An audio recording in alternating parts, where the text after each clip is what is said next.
Assalamualaikum warahmatullahi wabarakatuh. Kami dari kelompok 5 akan membahas tentang analisis audiens. Perkenalkan, nama saya Alika Al-Fatihah. Saya akan membahas poin tentang bahasa dan konten. Yang pertama yaitu bahasa. Berbicara di depan khalayak atau audiens harus memiliki teknik dan kemampuan agar pendengar tertarik dengan pembicara. Bahasa yang digunakan harus diperhatikan. Pembicara harus tahu siapa audiensnya. Itu sangat berpengaruh dengan bahasa yang akan digunakan nantinya. Misalnya, saat acara ulang tahun, tentu saja audiens yang hadir adalah orang-orang terdekat, maka kita menggunakan bahasa non-formal. Kalau misalnya saat acara peresmian gedung, tentu saja audiens yang hadir adalah para pejabat tinggi, maka bahasa yang digunakan yaitu bahasa formal. Saat kita berbicara di depan umum, tentu kita harus membuat para audiens fokus kepada kita. Kita harus mengetahui teknik agar para audiens tertarik dan tidak bosan saat kita berbicara. Agar waktu berbicara tidak monoton, gunakanlah intonasi yang sesuai dan menggunakan bahasa tubuh untuk menarik perhatian, seperti melambaikan tangan, berjalan ke kiri dan ke kanan. Intonasi juga berpengaruh pada pemahaman audiens. Orang pasti akan lebih paham jika yang didengarnya itu menarik perhatiannya. Berikut beberapa cara untuk menarik perhatian audiens yang harus dipersiapkan oleh pembicara. Yaitu yang pertama, mempersiapkan mental dan percaya diri. Karena berdiri dan berbicara di depan umum tidaklah hal yang mudah. Harus memiliki keberanian yang tinggi. Yang kedua, menjadi diri sendiri. Hal ini sangat disarankan agar saat berbicara kita terlihat enjoy dan menguasai yang akan disampaikan, karena kita menyampaikannya dengan cara sendiri. Yang ketiga yaitu menyelipkan humor-humor di antara pembicaraan. Ini juga termasuk hal penting yang harus dilakukan, sehingga audiens tetap semangat dan tidak mengantuk. Yang keempat yaitu ada berpenampilan dengan baik. Salah satu cara menarik perhatian audiens dengan cara kita berpenampilan, karena itu yang pertama kali dilihat oleh audiens. Kalau penampilan sudah menarik perhatian, maka mereka akan lebih tertarik lagi dengan apa yang akan kita sampaikan. Yang kelima, yaitu memainkan mimik muka dan gerak tubuh. Jika muka kita tidak berekspresi dan kita hanya diam saja, itu mengurangi ketertarikan audiens. Yang keenam, beri gambaran pada perbincangan. Maksudnya, berikan contoh kasus terkait konten yang akan disampaikan. Itu membantu pembicara menyampaikan pesan yang dimaksud. Selanjutnya kita akan membahas konten. Konten adalah salah satu hal penting yang harus dipersiapkan sebelum berbicara di depan audiens. Sebagai pembicara, kita harus mengetahui teknik bagaimana cara menarik perhatian audiens, mengendalikan kondisi sekitar, dan bagaimana terlihat profesional saat berbicara di depan. Memikirkan konten tidaklah mudah. Pembicara harus tahu bagaimana dan apa yang akan menarik perhatian audiens. Disinilah pembicara dituntut untuk berpikir kreatif. Berikut tips dan cara agar konten terlihat menarik serta menjadi pembicara yang baik. Yang pertama yaitu buat konsep terlebih dahulu. Buatlah poin-poin penting di dalam kertas agar konten yang dibuat tersusun rapi. Hal ini membuat persiapan lebih matang. Yang kedua, pahami konsep yang dibuat. Saat membuat konten, sebaiknya memahami isinya dengan baik. Tandai bagian yang menjadi inti konten, bagian pelengkap, bagian transisi dari satu pokok ke pokok pembicaraan lainnya. Dengan memahami isi konten yang dibuat, maka akan dengan mudah menyampaikan nantinya ke audiens. Yang ketiga yaitu berinteraksi dengan audiens. Ini salah satu hal penting yang harus dilakukan oleh pembicara, agar terjalin hubungan yang baik antara pembicara dengan audiens. Jika sudah terasa nyaman dan terjalin hubungan, maka apa saja yang akan disampaikan oleh pembicara akan diterima dengan senang hati oleh audiens. Salah satu contoh yang bisa dilakukan yaitu dengan ice breaking atau dengan mini game. Pembicara harus bisa mengajak audiens untuk ikut melakukannya. Dengan mini game yang sangat menarik, tapi dengan cara yang sederhana. Lakukan cara ini setiap 20 menit sekali, agar para audiens tidak bosan dan tetap semangat. Yang keempat yaitu tingkatkan visual dan audio. Agar konten terlihat menarik, gunakanlah slide saat menampilkan konten dengan InFocus. Jangan lupa selipkan video-video lucu atau video-video motivasi agar tidak terlihat monoton. Bisa juga menyampaikan konten dengan video pendek, karena audiens pasti akan lebih paham dan lebih tertarik jika ia melihatnya secara langsung, bukan hanya sekedar mendengar saja. Sekian dari pembahasan poin bahasa dan konten. Selanjutnya akan dilanjutkan oleh teman saya. Terima kasih.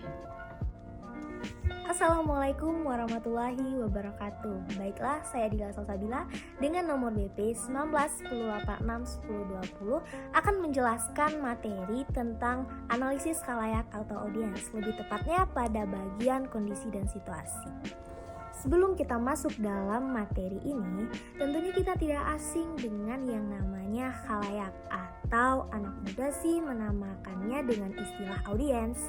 Nah, kira-kira apa sih arti dari audiens itu sendiri? Tentunya, menurut saya, audiens itu merupakan orang yang memiliki peran sebagai pendengar dalam proses komunikasi itu sendiri. Misalnya nih, kita ambil contoh, misalnya Ferdi. Ferdi merupakan seorang motivator andal dalam suatu acara. Nah, di dalam suatu acara tentu ada dong orang yang mendengarkan Ferdi dalam berbicara tersebut.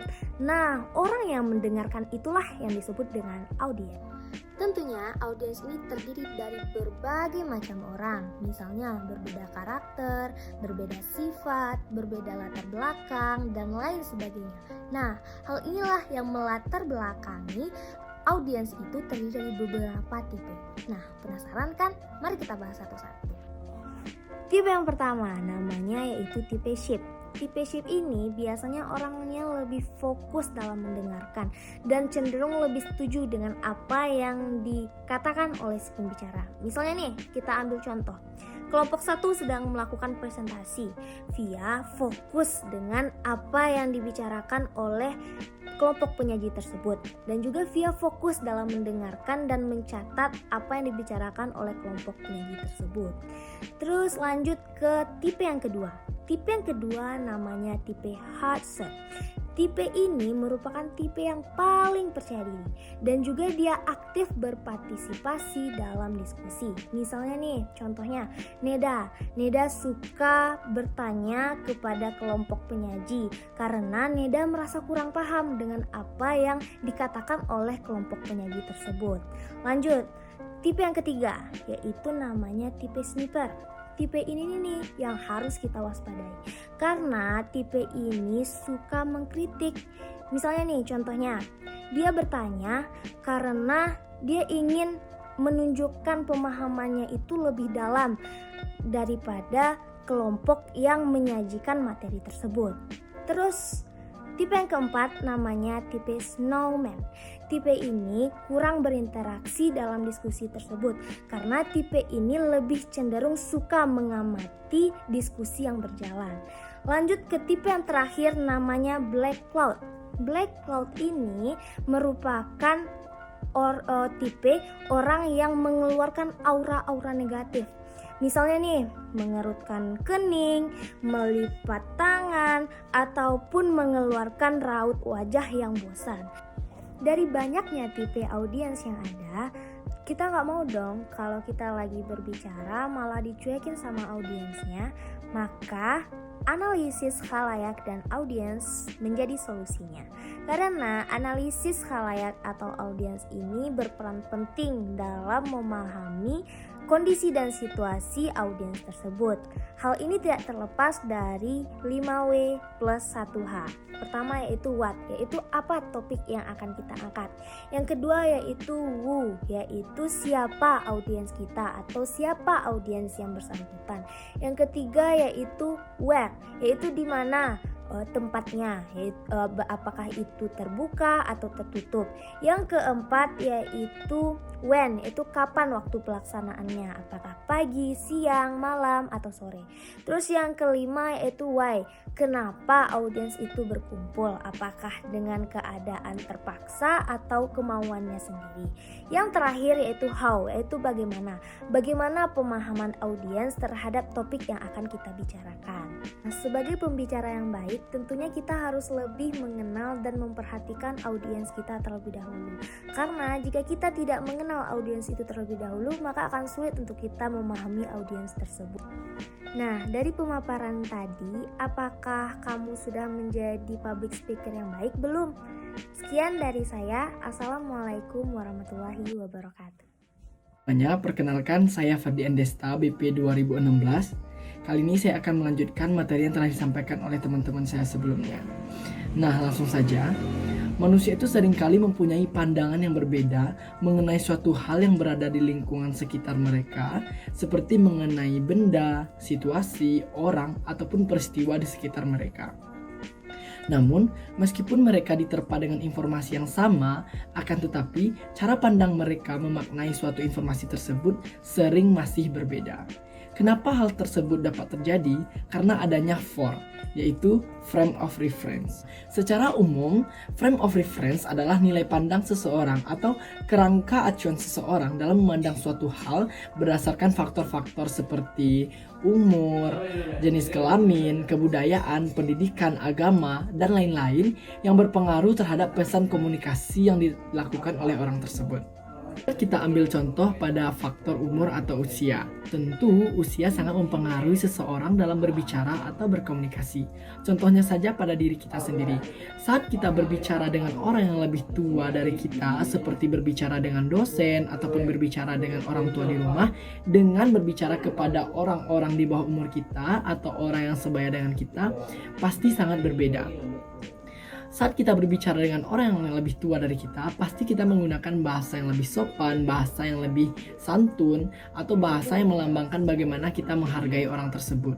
Sedangkan saat kita berbicara dengan orang-orang di bawah umur kita, atau orang-orang yang seumuran dengan kita seperti teman, kita bisa menggunakan bahasa yang lebih santai, namun tetap menghargai orang tersebut.